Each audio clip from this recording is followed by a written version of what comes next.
Very few languages have a direct translation for the phenomenon known as Jaboya or sex for fish, but for the women of Remba Island, a small fishing village located amidst a rocky archipelago in Lake Victoria, situated between Kenya and Uganda, this form of prostitution has become so common that Despite Remba's status as Kenya's largest producer of Nile Perch or Mbuta, a fish of substantial economic and food security importance to the region, with 70% of all production originating in Lake Victoria, and total catches amounting to 151,002 metric tons per year with an annual value of $297 mil.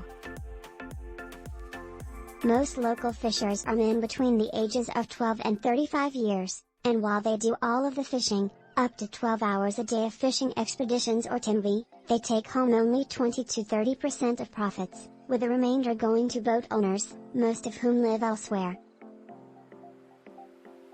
On island, tradeswomen have been known to resort to sex as a means of compensating fishermen for fish, which they then resell or feed to their families.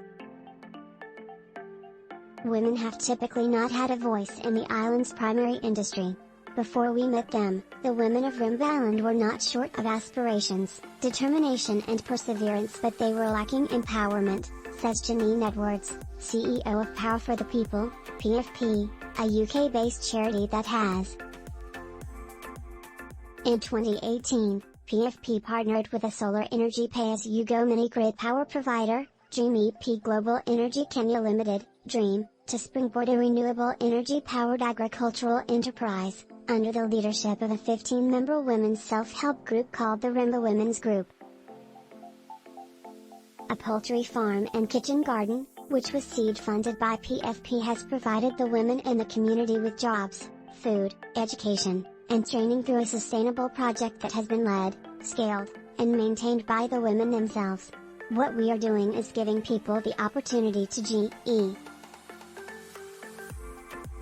PFP refers to this model of powering self-sufficiency as handshakes, not handouts. Photographer, Frederick Dharshie Wissah has traveled 333 kilometers from Nairobi to Remba to serve as my eyes and ears in this joint storytelling project.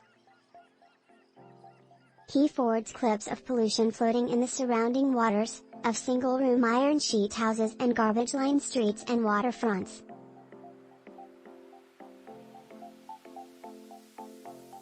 A lack of toilet facilities and inadequate sanitation has meant that human waste ends up in the same waters where local people bathe, do their laundry, and fish. Limited security in the vast Lake Victoria region has made Remba a gateway for drugs, and a well-known criminal hideout,